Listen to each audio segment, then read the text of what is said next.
Teman-teman, jadi video ini akan menjadi video terakhir untuk bulan ini ya. Setelah itu, I will take a long break from YouTube. Mungkin next videonya akan di bulan November atau bahkan di bulan Desember.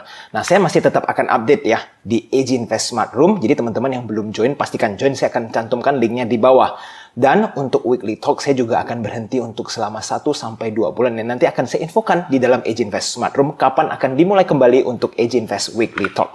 Oke teman-teman, kita akan mulai dari USD IDR ya. Teman-teman perhatikan sekarang pada saat video ini dibuat, USD IDR itu sudah mencapai 15.648. Nah, kita nggak tahu nih kenapa sampai seperti ini. Penguatan USD terhadap IDR ini terus berlanjut dan tidak sampai di situ ya. Ternyata Singapore dollar juga terus naik ya. Sekarang pada saat video ini dibuat, Singapore itu sudah mencapai 11.475. Nah, ini bukan masalahnya di IDR terus melemah terhadap semua mata uang ya. Contohnya, kalau kita lihat dengan Japanese Yen, justru Japanese Yen itu cenderung turun ya. Bahkan mereka sempat mencapai 120, sekarang hanya sisa 104. So, this is a good time ya buat teman-teman yang pingin travel ke Jepang. Nah, teman-teman, kita lihat dari ISG dulu ya. 1 minggu terakhir, tekanan di ISG ya lumayan ya, minus 0,9%. Bisa dibilang ada tekanan tetapi tidak terlalu besar dan semakin jauh nih dari angka 7.000. Kalau teman-teman perhatikan dari segi teknikalnya, ISG ini sudah agak menjauh dari perkiraan ya, teman-teman, agak meleset. Nah, teman-teman tapi masih ingat kan, saya pernah bilang bahwa jika yang berpartisipasi dengan lomba di ISG itu cukup ramai, maka kemiringan penurunan itu akan semakin melandai. Artinya apa? Ya dia tidak akan steep ke bawah begini. Dan memang kita lihat yang ikut lomba ternyata scalping cukup intens ya, sampai banyak saham mid cap ataupun small cap itu sangat volatile. Akhirnya apa? ISG ya agak terseret nih mundurnya. Tetapi so far kita lihat ISG mulai ya mendekati November terus turun ke bawah. Nah, kita nggak tahu ya apakah ISG akan terus turun sampai mencapai 6.800 atau bahkan lebih rendah. Ya teman-teman perhatikan saya, cuma kemungkinan downtrend akan berlanjut untuk jangka pendek ini. Stay tune ya teman-teman di ISG. Untuk harga oil, teman-teman perhatikan bahwa sekarang juga sudah di bawah 85, di mana sempat ya tembus 94 dalam hitungan 1 minggu itu sudah terkoreksi bahkan sampai 82. Cukup dalam nih koreksi untuk minyak. Berarti komoditas lainnya juga kemungkinan koreksi, dan benar untuk coal dari yang 160 juga koreksi dengan cepat ya, sampai ke 140. Nah, cuman teman-teman perlu tahu bahwa angka di atas 100 ini masih sangat tinggi kalau kita bandingin sebelum era komoditi super cycle, yang dimana di bawah 100 ya rata-rata harga average coal, tapi sekarang masih di atas 100, bahkan 137. Nah, mungkin teman-teman penasaran nih bagi para penonton yang suka dengan sektor coal, roadmap-nya ini bagaimana? Nah, saya akan show ya di video hari ini. For coal enthusiast, kira-kira seperti apa? Teman-teman perlu tahu dulu, untuk cycle coal pada umumnya itu setiap 2 tahun mereka akan rally, setelah itu 2 tahun mereka akan koreksi, bahkan bisa lebih panjang. Contohnya seperti ini, di tahun 2009 mereka itu mulai rally coal ya, sampai di tahun 2011, yaitu puncaknya. Dan setelah 2011, perlahan-lahan harga coal terkoreksi cukup dalam, dan itu berlangsung lama ya, dari 2011 sampai tahun 2015. Nah, selanjutnya teman-teman, kita lanjut lagi di 2016 itu rendah ya kan, harga coal di cut 50. Naik nih di tahun 2018 mencapai hampir 120. 2 tahun kan durasinya. Setelah itu mereka juga koreksi, apalagi pada saat Covid ya, kembali mendekati 50 pada saat tahun Covid. Nah, setelah itu teman-teman lanjut nih 2020 ke 2022 rally kembali nih. Ya, dari yang 50 naiknya nggak tanggung-tanggung sampai mendekati 400, bahkan waktu itu mendekati 450. Dari tahun 2022, again, mulai koreksi sampai sekarang ya 140. Jadi teman-teman itu siklus pada umumnya. Nah, jadi teman-teman itu kenapa kita AG Invest pada tahun 2023 awal kita sudah lepas. Kita nggak mau nih ngikut downtrendnya batu bara itu untuk swing yang pendek ya. Jadi kalau kita lihat roadmap secara tahunan, 2022 itu puncaknya. Maka di tahun 2024 itu berpotensi bottom kalau kita mengikuti siklus-siklus pada umumnya ya untuk batu bara. Dan nanti di tahun 2026 akan kembali mencapai puncaknya. Nah, jadi teman-teman kalau kita sudah tahu informasi ini, apa sih yang harus kita lakukan? Nah, kita kan sekarang di area super cycle ya, di mana super cycle itu biasanya mencapai 5-10 tahun. Artinya walaupun terjadi koreksi di batu bara, tidak akan sampai ya 50 lah. Karena kita masih berada di super cycle ya. Contohnya nih teman-teman, untuk ITMG. Kalau teman-teman lihat roadmap-nya kan 2024 itu akan mencapai paling rendahnya ya, lembahnya.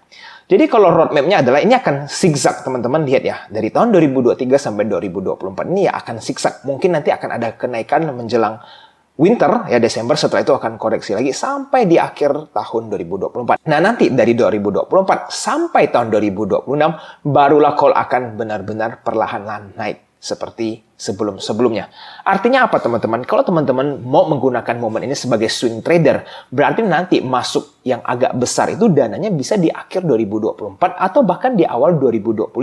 Supaya teman-teman bisa ride the wave pada saat call mulai naik ya. Nah, tetapi kalau teman-teman kepingin invest ya di batu bara, ya teman-teman mau ngambil dividennya terus, itu berarti incarnya di tahun 2024 pada saat rendah-rendahnya harga coal. Nah, teman-teman boleh tuh nyicil saham batu bara. Nanti expect di tahun 2026 baru pesta call, teman-teman mau jual, silakan. Jadi ini tergantung time frame teman-teman masing-masing.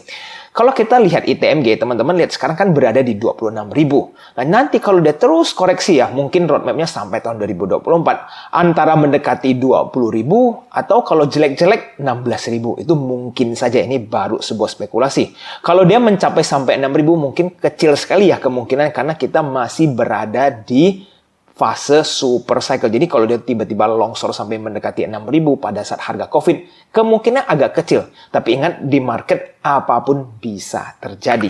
Nah, teman-teman, kita juga perlu tahu bahwa nanti di tahun 2024 akan ada banyak sentimen lain di luar komoditas nih.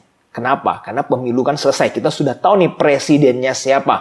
Lalu suku bunga juga sudah berhenti naik nih. Dan berpotensi balik arah, akan terjadi koreksi dari suku bunga. Turun terus trennya. Dan kita nggak tahu apakah akan mulai di tahun 2024 atau tahun 2025.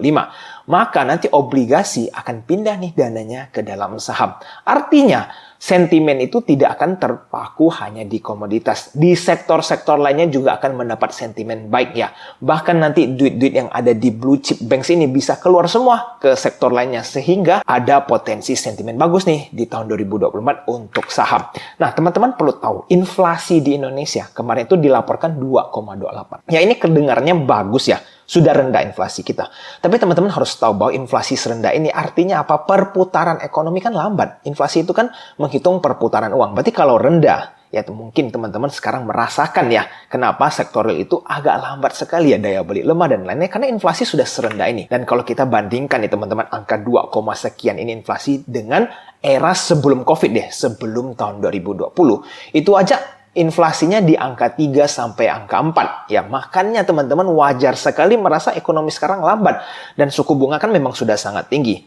Nah, kita nggak mau nih terus-terusan terlalu rendah angka inflasinya. Karena ya perputaran ekonomi terlalu lambat, susah nih untuk para pembisnis. Nah, jadi dengan data ini kita akan expect ya bahwa suku bunga yang tinggi ini tidak akan berjalan terlalu lama. Akan ada momen nih, nanti mereka akan berbalik arah dan menurunkan suku bunga. Again, mungkin tahun 2024 atau bahkan di tahun 2025. Di saat itu, teman-teman bisa pastikan incar sektor di luar banking ya. Nanti akan saya update lagi di video selanjutnya. Nah, teman-teman, kita bahas sedikit nih tentang yang akan IPO, yaitu brand Barito Renewables. Teman-teman, ini sebenarnya luar biasa sekali ya IPO yang satu ini. Dia itu raise 3 triliun. IPO-nya. Dan teman-teman lihat di headlines, IPO Barito Renewables Energy atau brand ini oversubscribed 135,2 kali. Ini wow banget nggak teman-teman?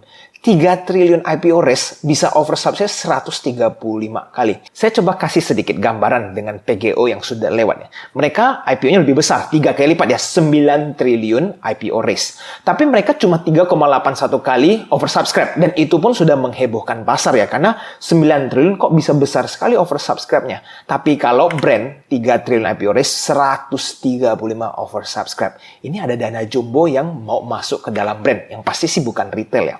Jadi cuma sebagai gambaran ya teman-teman. Transaksi IHSG itu sehari kan 10 sampai 12 triliun. Itu kalau bagus ya. Kadang kalau jelek ya di bawah 10 triliun.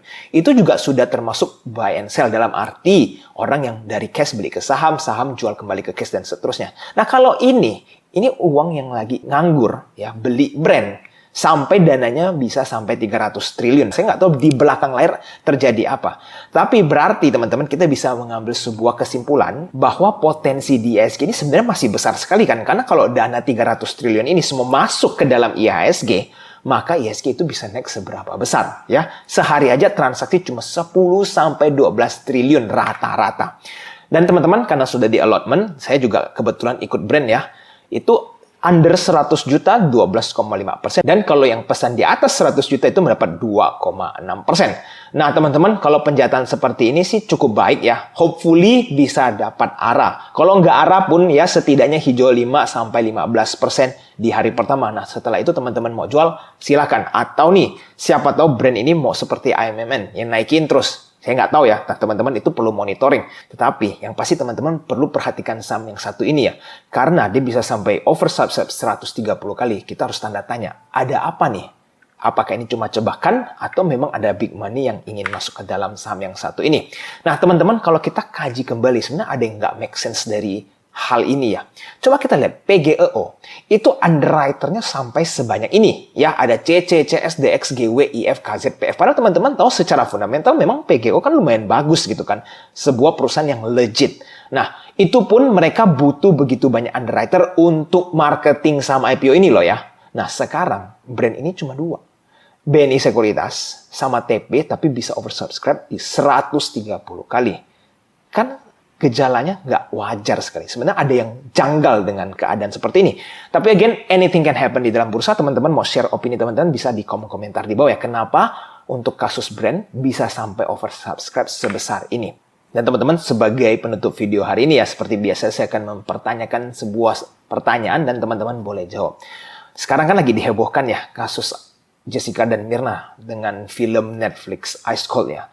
Nah teman-teman setelah nonton ini dan mungkin juga mengingat kembali ya kasus-kasus yang sebelumnya, teman-teman cenderung lebih support yang mana? Apakah Jessica atau bapaknya Mirna? Ya, karena setelah banyak teman-teman lihat forum-forum dan seterusnya, bahwa kasus ini seperti memang pernah menghebohkan Indonesia. Pada saat itu saya tidak ada di Indonesia karena lagi di luar negeri sekolah kan teman-teman. Jadi saya tidak tahu sebenarnya kasusnya seperti apa. Tapi baru saya telusuri ternyata memang sempat heboh sekali ya di Indonesia.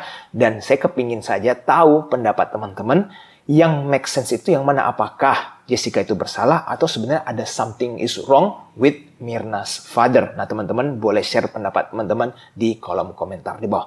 Oke teman-teman, video hari ini sampai di sini dulu ya. Jika teman-teman merasa video ini bermanfaat, jangan lupa untuk share video ini. Dan sampai jumpa lagi di video selanjutnya, mungkin di Desember ataupun di akhir November. Sampai jumpa, see you again next time. Bye-bye.